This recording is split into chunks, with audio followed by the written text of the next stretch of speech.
Hello प्यारे दोस्तों, प्यारे साथियों, आज आइए आपका भरपूर स्वागत है आपके प्यारे से एजुकेशनल प्लेटफॉर्म विद्याकुल में। मैं विशाल विक्रम सिंह उपस्थित हूं आपके लिए शानदार और जानदार कक्षा लेकर के, सेशन लेकर के, जहां आज हम लोग बात करने वाले हैं क्लास 11th के इस महत्वपूर्ण से टॉपिक पर, जिसका हम लोग सिद्धांत वाली क्लास देख चुके हैं, कॉन्सेप्चुअल। आज हम लोग सब्जेक्टिव टाइप क्वेश्चन, जिसको आप कहते हैं लघु उत्तरीय और दीर्घ उत्तरीय, उस पर हम लोग चर्चा करेंगे। प्यारे बच्चों, ये निर्धनता वाला जो चैप्टर है ना, वहां से बहुत महत्वपूर्ण जो क्वेश्चन बनते हैं उनको हम लेकर के आपके सामने उपस्थित हुए हैं। एक बार आपसे निवेदन है कि आप चैनल को लाइक करें और सब्सक्राइब करें, ताकि ऐसी बेहतरीन चीज़ें आप तक पहुंचती रहें। और ये मुहिम, ये पूरी की पूरी प्रक्रिया रुकनी नहीं चाहिए, क्योंकि विद्याकुल ही वो प्लेटफॉर्म है जो आपके कल्याण की बात करता है, आप तक निःशुल्क चीज़ें पहुंचाता है। चलिए आगे कक्षा शुरू करते हैं।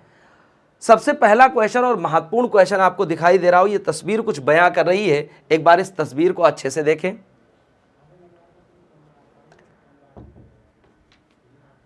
यहां आपको ये बालक दिखाई दे रहा हो, ये बालिका दिखाई दे रही है। ये ऐसा लग रहा है कि ये गरीबी से ही, निर्धनता से ही पीड़ित है। ठीक है, अर्थात आइए हम लोग पहला क्वेश्चन लेकर के आए हैं आपके सामने, और ये पहला क्वेश्चन अति महत्वपूर्ण है। गरीबी क्या है? अगर भारत के ही संदर्भ में देखें तो भारत में हम लोग देखते हैं गरीबी, और वैसे गरीबी का प्रॉस्पेक्ट क्या है और उसका डेफिनेशन क्या है, यहीं से हम शुरुआत करते हैं। गरीबी क्या है?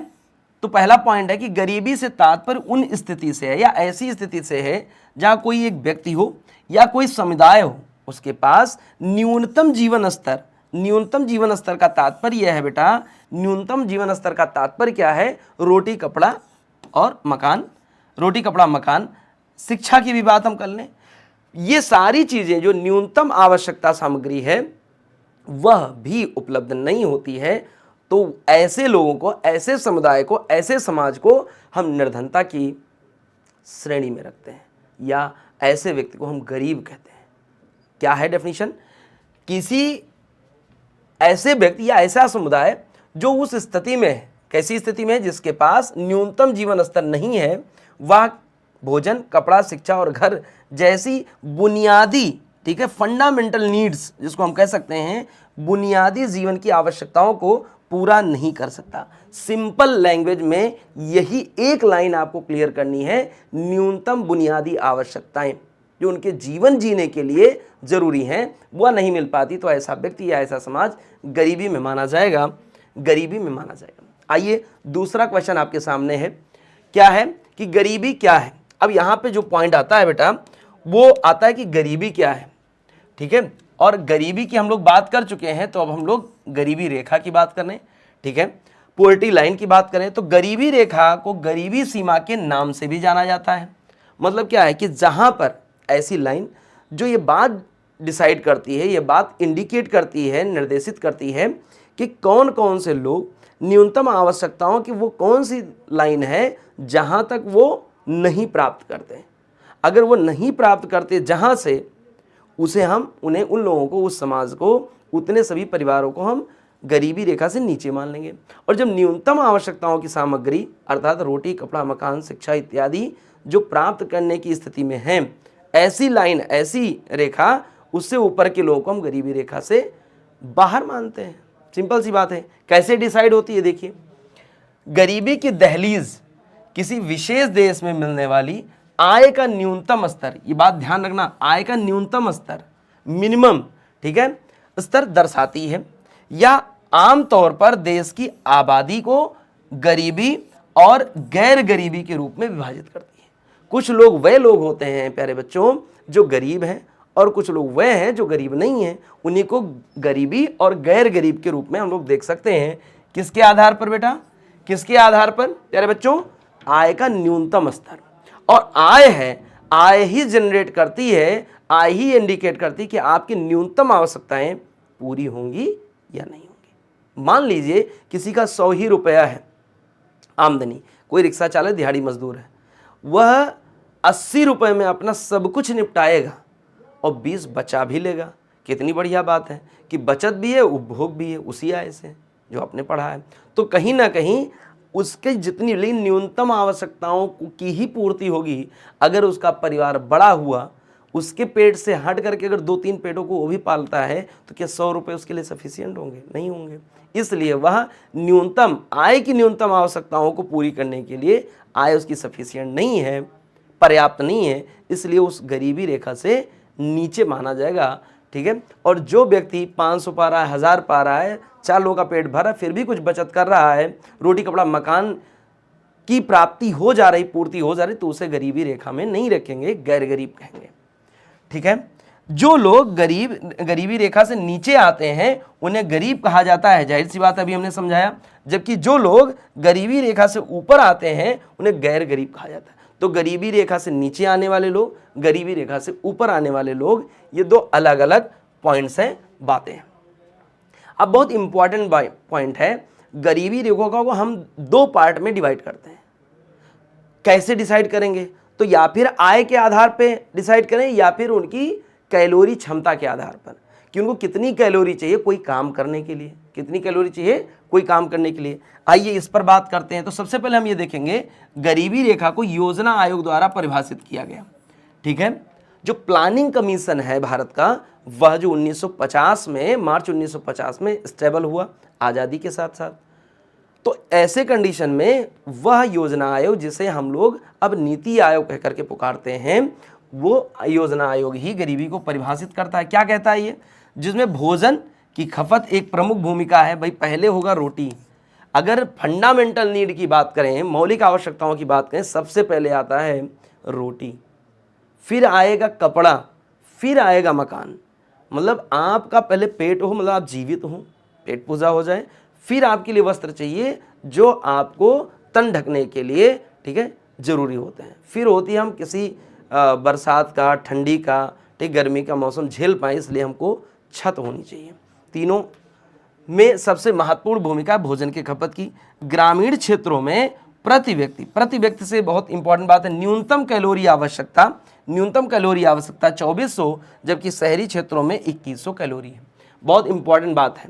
योजना आयोग कहता है कि 2100 कैलोरी जिसके पास ऊर्जा क्षमता, कैपेसिटी पूर्ति हो जाती है, इतना चाहिए उसको, तो वह गरीबी रेखा की कंडीशन में नहीं है।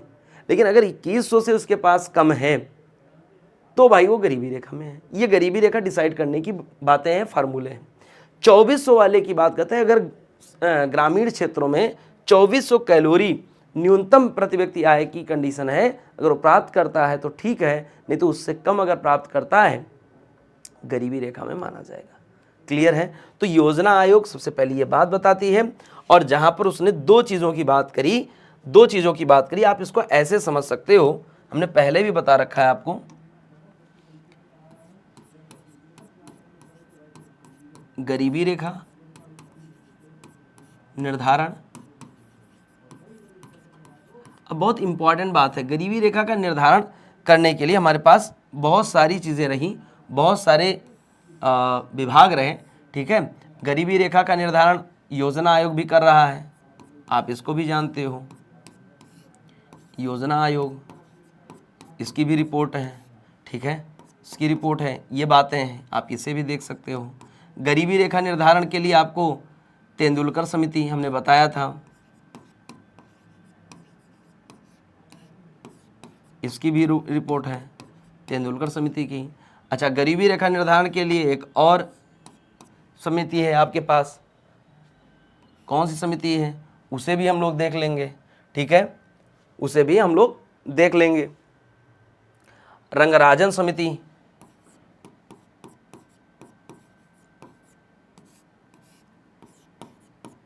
इससे ऑब्जेक्टिव टाइप भी क्वेश्चन टूटते हैं, बनते हैं। ठीक है, तो ये तीनों समितियां हो गई। अब तीनों समितियों ने अलग अलग बातें कही।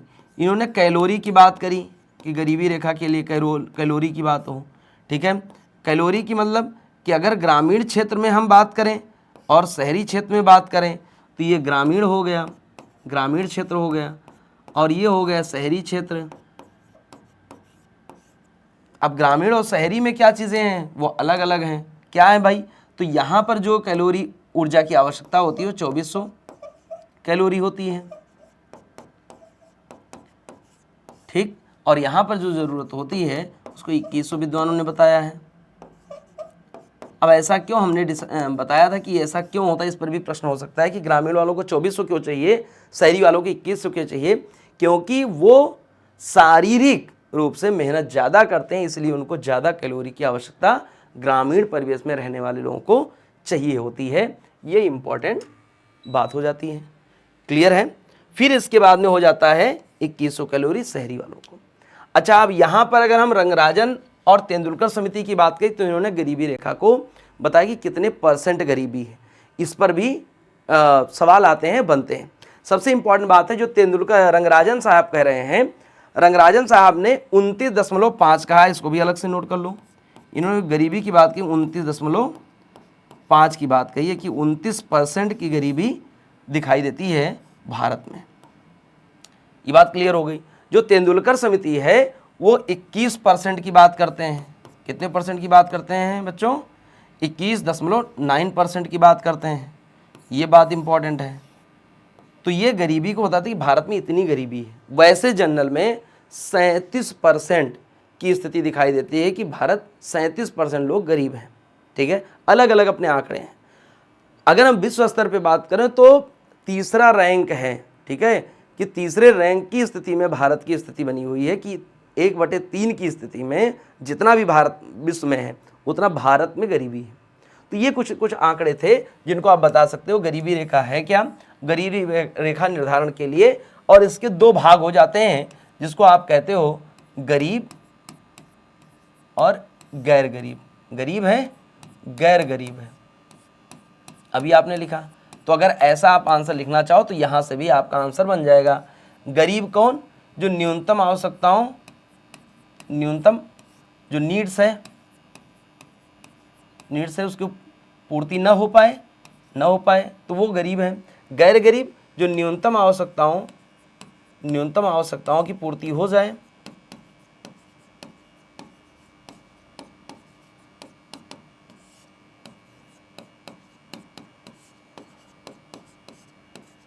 अब जिनकी न्यूनतम आवश्यकताओं की पूर्ति हो जाती है वह गैर गरीब हो जाते हैं, वो गरीब रहते ही नहीं हैं।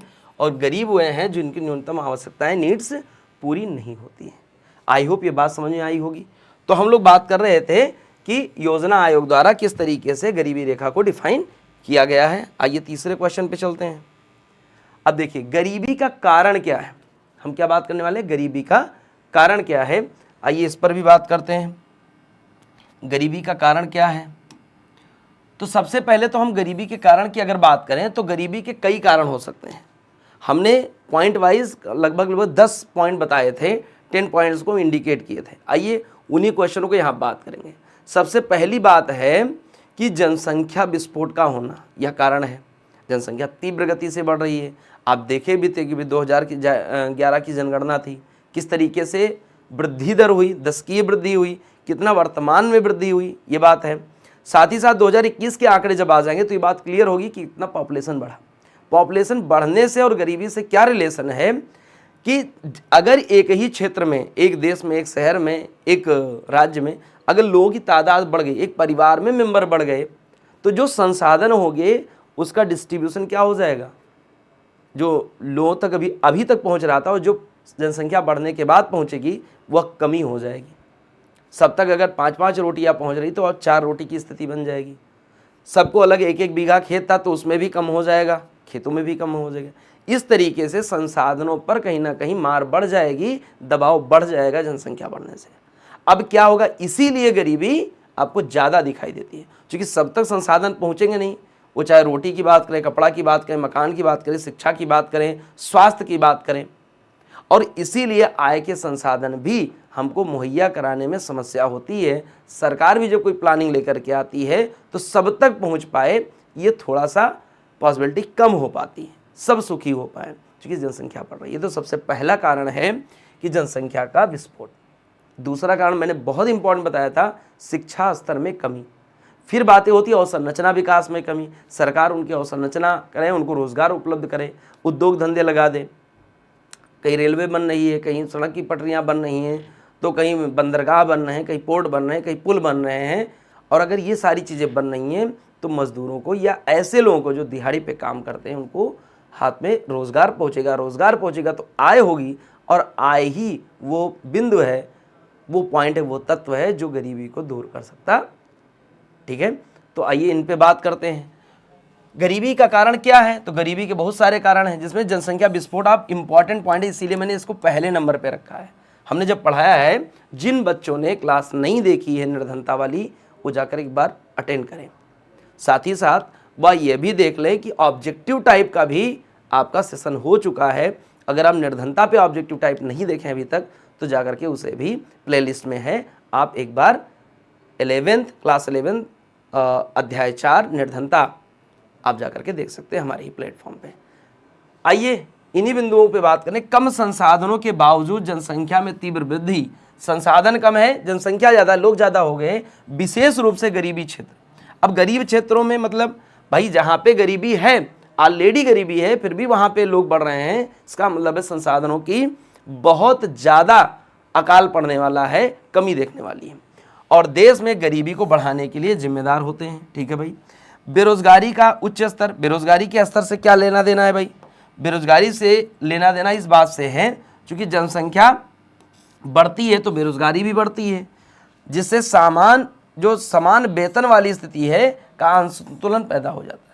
सभी तक रोजगार नहीं, तो सभी तक रोजगार नहीं, समान वेतन नहीं, समान आय नहीं, तो कहीं ना कहीं वो न्यूनतम आवश्यकताओं की पूर्ति के लिए उनका आय जो होगा वो कम ही दिखाई देती है, इसलिए वो बेरोजगार हो जाते हैं।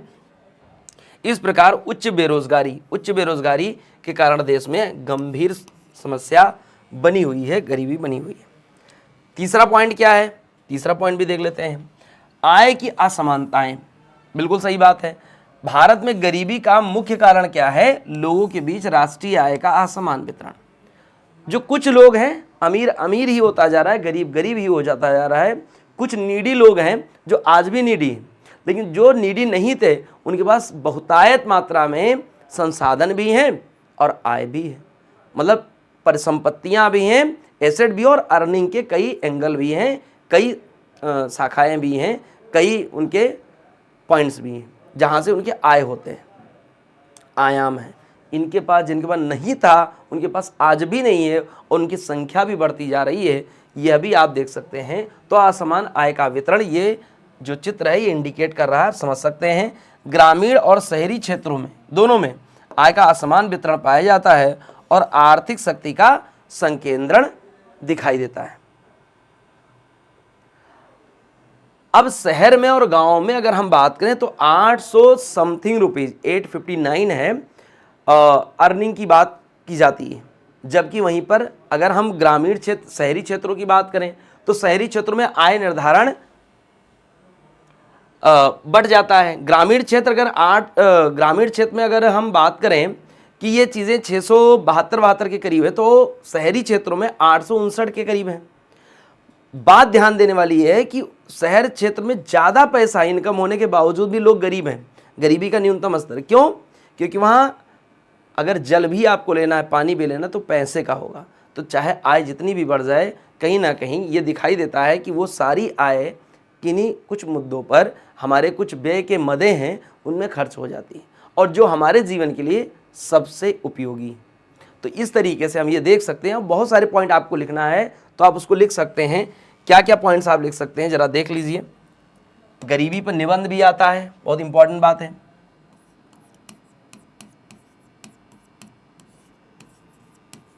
गरीबी के कारण, अब गरीबी के कारणों की अगर हम चर्चा करना शुरू करें तो पॉइंट वाइज अगर आप देखेंगे तो बहुत महत्वपूर्ण बिंदुओं को हम यहाँ पे लिख रहे हैं।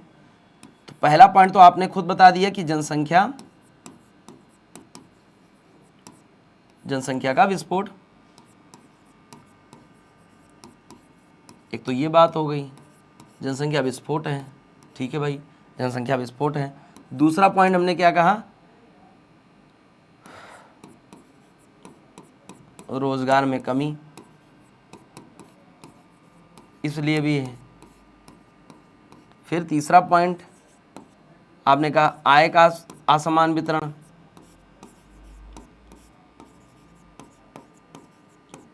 आय का असमान वितरण है, ये भी इंपॉर्टेंट पॉइंट है। क्यों? गरीब गरीब है, अमीर अमीर है, ये वाली बात आ जाती है।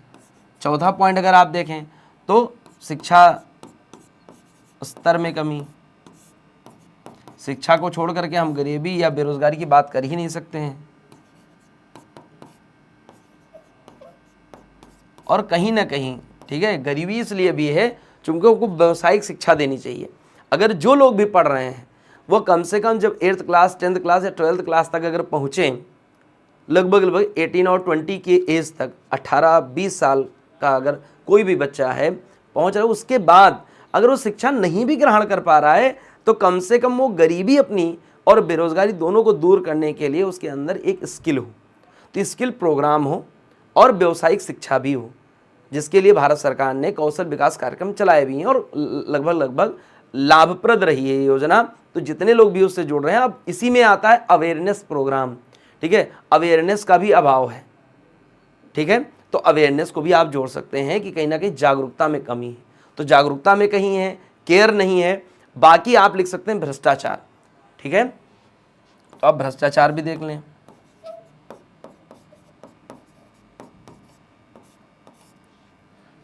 अब भ्रष्टाचार किस रूप में आप देख सकते हैं, भ्रष्टाचार को आप किस रूप में देख सकते हैं कि सर भ्रष्टाचार है, तो भ्रष्टाचार के लिए हम आपको बता दें, ट्रांसपेरेंसी इंटरनेशनल ने बहुत इंपॉर्टेंट बात बताई है कि 62%, 2005 की रिपोर्ट है, 62% लोग जॉब पाने के लिए, ट्रांसपेरेंसी इंटरनेशनल कह रही है 62% लोग जॉब पाने के लिए कहीं ना कहीं रिश्वत देते हुए नजर आ रहे हैं भारत में। ये आज की नहीं, 2005 और 10 की बात है, 62% लोग। तो ट्रांसपेरेंसी इंटरनेशनल की ये रिपोर्ट भी आपको कहीं ना कहीं माइंड में रखनी चाहिए, ताकि आपका जो आप बात कह रहे हैं सिद्धांत में, वो अब फैक्ट के साथ प्रूव हो। ट्रांसपेरेंसी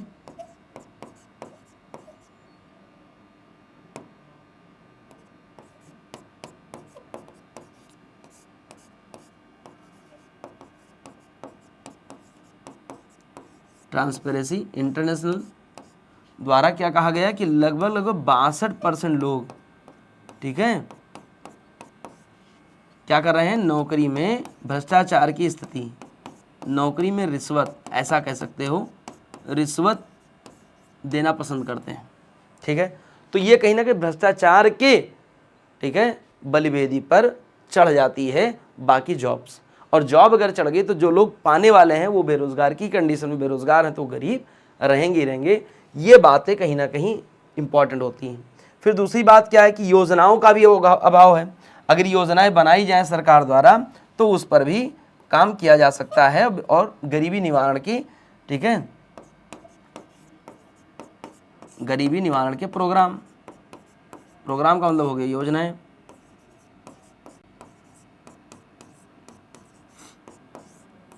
प्रोग्राम का अभाव, तो ये जो अभाव वाला जो पॉइंट्स हैं, इनको आप कहीं ना कहीं क्या कर सकते हैं, कारणों में डाल सकते हैं। अब अगर आपसे कहे गरीबी निवारण के उपाय, ठीक उपाय, तो उपाय में आप क्या लिख सकते हो, जनसंख्या विस्फोट में कमी करें, जागरूकता लाएं, ठीक है, जो रोजगार में कमी है तो रोजगार संरचना बढ़ाने के लिए, रोजगार बढ़ाने के लिए हम उसके लिए प्रोग्राम बनाएं और व्यावसायिक शिक्षा बढ़ाएं।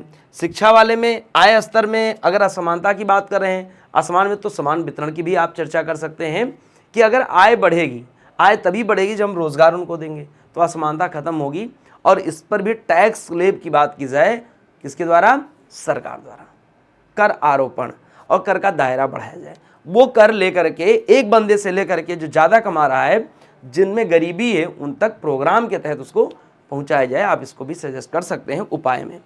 शिक्षा स्तर में कमी, तो शिक्षा का एक तो दायरा बढ़े कि बच्चों द्वारा या पेरेंट्स द्वारा उनका नॉमिनेशन कराया जाए सबसे ज़्यादा, और साथ ही साथ स्कूल को जो ड्रॉप आउट करते हैं वो उसमें कमी हो। दूसरी बात है शिक्षा में हम उनको छात्रवृत्ति हो गया, ड्रेस हो गया, पुस्तकें हो गई, और अवेयरनेस के लिए कहीं ना कहीं पेरेंट्स टीचर मीटिंग भी हो ग्रामीण क्षेत्रों में। तो एक तो ये बात होगी, साथ ही साथ व्यावसायिक शिक्षा भी हम उनको दें, और कौशल विकास की योजनाएं हम ग्रामीण स्तर पर देने का प्रयास करें, जिससे गरीबी दूर हो सकती है। आगे आप बता सकते हैं भ्रष्टाचार पर रोक लगाने की कानूनी चीज़ें, ठीक है, गरीबी निवारण के प्रोग्राम भी हमने बताए। तो ये बहुत सारी चीज़ें हैं, और सरकार द्वारा कहीं ना कहीं अवसंरचना विकास में ऐसी, जैसे मनरेगा और नरेगा को आप एग्जाम्पल दे सकते हैं, सरकार द्वारा उठाए गए कदम। किसान सम्मान निधि का आप दे सकते हैं, KCC का आप दे सकते हैं कि ये बहुत सारे प्रोग्राम हैं जो गरीबी निवारण के लिए, बेरोजगारी को दूर करने के लिए सरकार द्वारा मुहिम चलाई गई है। आगे भी इसमें बढ़ोतरी ही होनी चाहिए ताकि गरीबी या निर्धनता दूर हो। आई होप आपको समझ में आया होगा कि गरीबी निवारण के कारणों, गरीबी के कारणों की व्याख्या कैसे की जाएगी। अब एक बहुत इंपॉर्टेंट क्वेश्चन आया आपके सामने, गरीबी से संबंधित मुद्दों के संबंध में रोजगार सृजन को इतना महत्व क्यों दिया जाता है? क्या दिया जाता है भैया? रोजगार सृजन को ही महत्व क्यों दिया जाता है, आइए इस पे चर्चा करेंगे। भारत में अभी हमने बताया ना रोजगार संरचना क्यों होनी चाहिए, ठीक है, सृजन क्यों होना चाहिए। भारत में गरीबी उन्मूलन में रोजगार सृजन एक महत्वपूर्ण भूमिका निभाता है।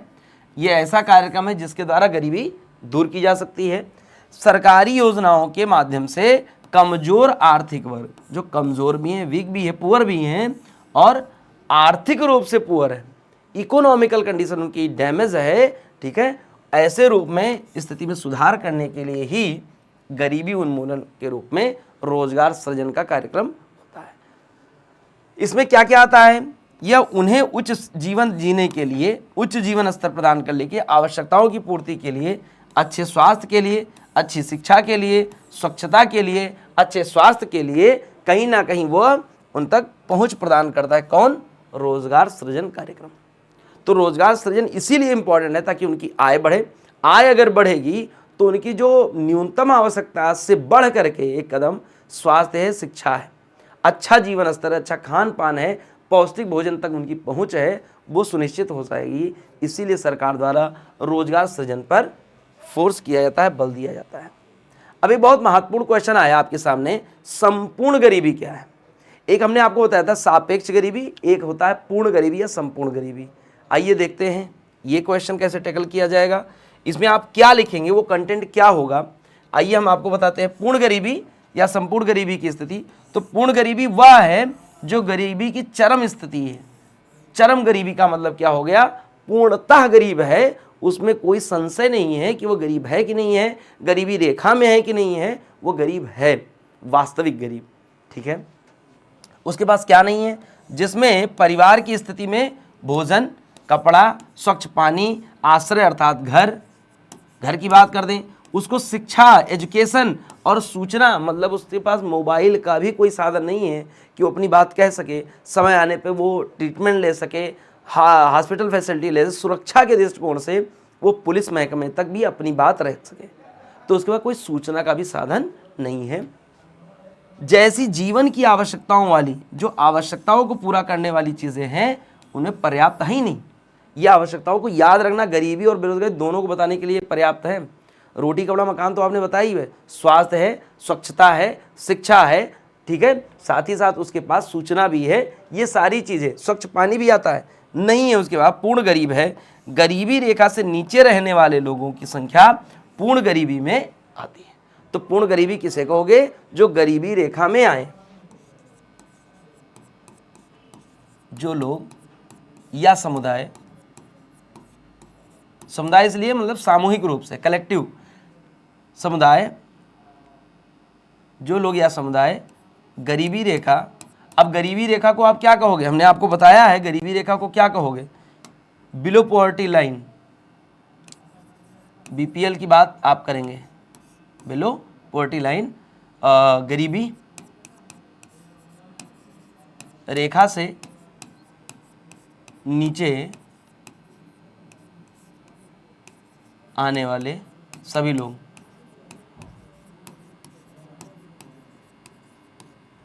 ठीक है, आने वाले सभी समुदाय पूर्ण गरीबी में आएंगे। अब पूर्ण गरीबी के लिए जो लोग पूर्ण गरीबी के अंतर्गत आते हैं वो क्या हैं? गरीबी रेखा से नीचे वाले ही लोग पूर्ण गरीबी है। पूर्ण गरीबी का मतलब हुआ रोटी कपड़ा मकान ही नहीं, स्वच्छ पानी, स्वास्थ्य और सूचना जैसी भी चीज़ें उन तक नहीं है, पूरी तरीके से वो उनसे क्या है? न्यूनतम आवश्यकताओं से हीन है, कहीं भी उनके पास वो चीज़ें आपूर्ति है ही नहीं, तो उन्हें हम पूर्ण गरीब की स्थिति में या संपूर्ण गरीबी की स्थिति में कहेंगे। साथ ही साथ आप इस महिला को देख करके जान सकते हैं इनके पास भोजन पकाने की भी व्यवस्था नहीं दिखाई दे रही है, और ऐसी स्थिति, और कहाँ बैठे हैं?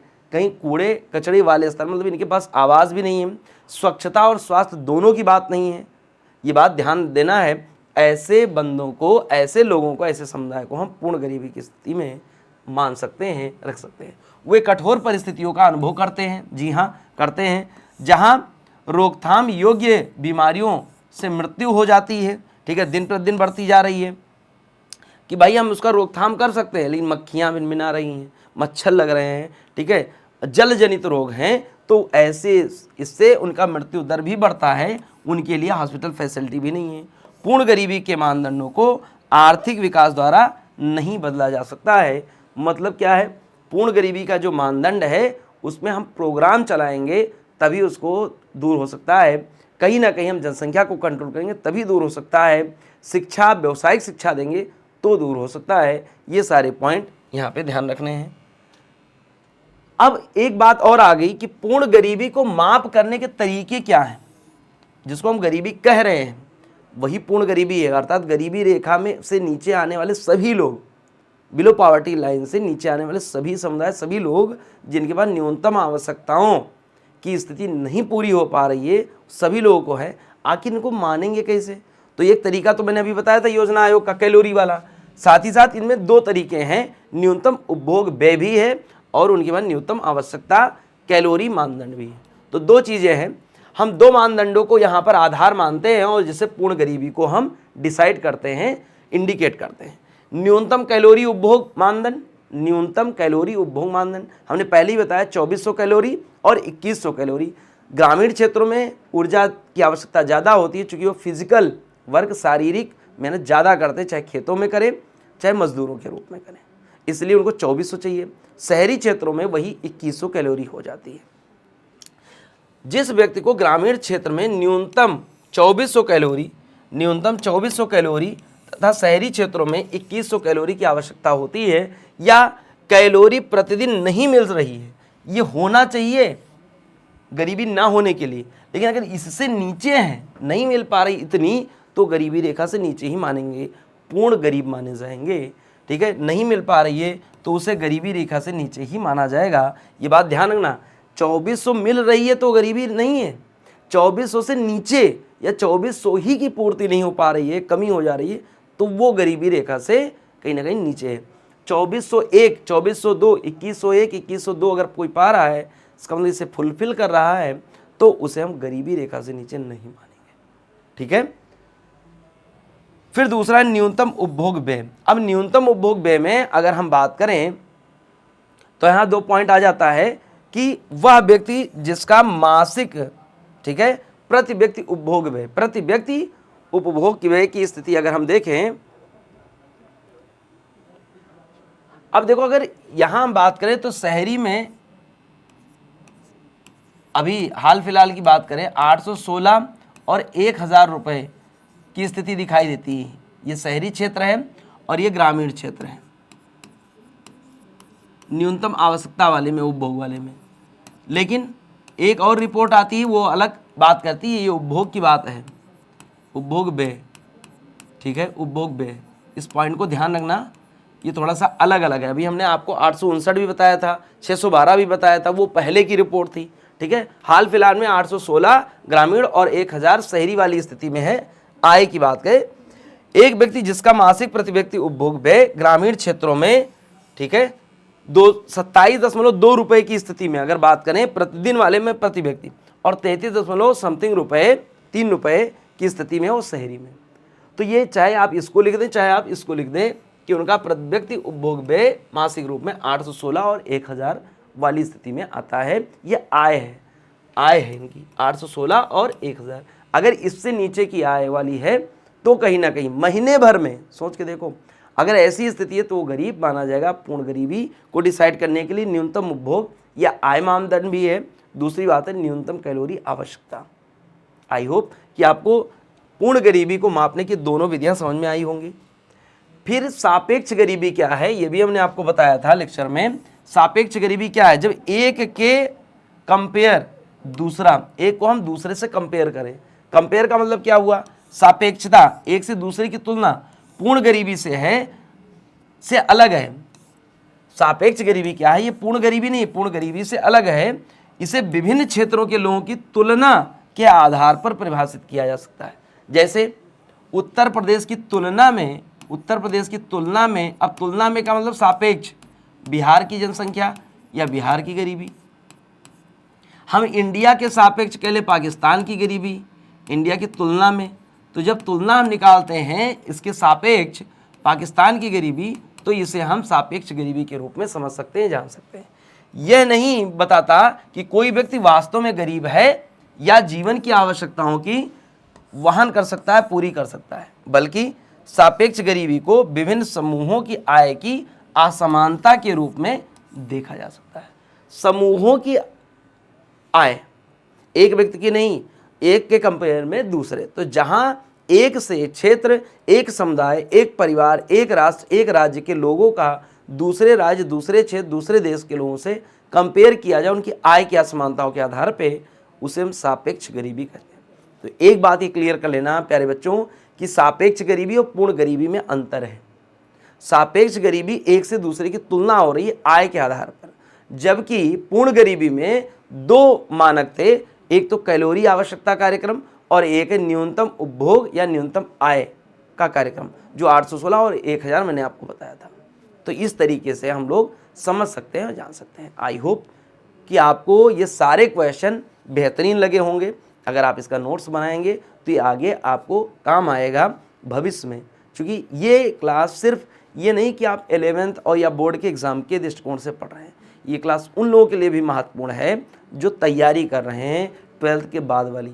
अर्थात हम पहले भी बताया जब सिलेबस डिस्कशन किया था प्यारे बच्चों कि जो 11th का सिलेबस है वो पूरी तरीके से सिविल का है, अर्थात IAS और PCS अगर आप देखने की ख्वाब रखते हैं कि हम उसमें जाएं जॉब में, तो भविष्य के लिए ये नोट्स भी आपको वहीं काम आने वाला है। ठीक है, ऐसे ही बने रहिए हमारे साथ। एक बार अगर लाइक नहीं किया तो लाइक कर दें, शेयर नहीं किया तो शेयर कर दें, ताकि उन तक भी, आपके मित्रों तक, भाई बंधुओं तक भी पहुँचे क्लास। ठीक है, तब तक के लिए जय हिंद। मिलते हैं नेक्स्ट क्लास में, नेक्स्ट श्रृंखला में।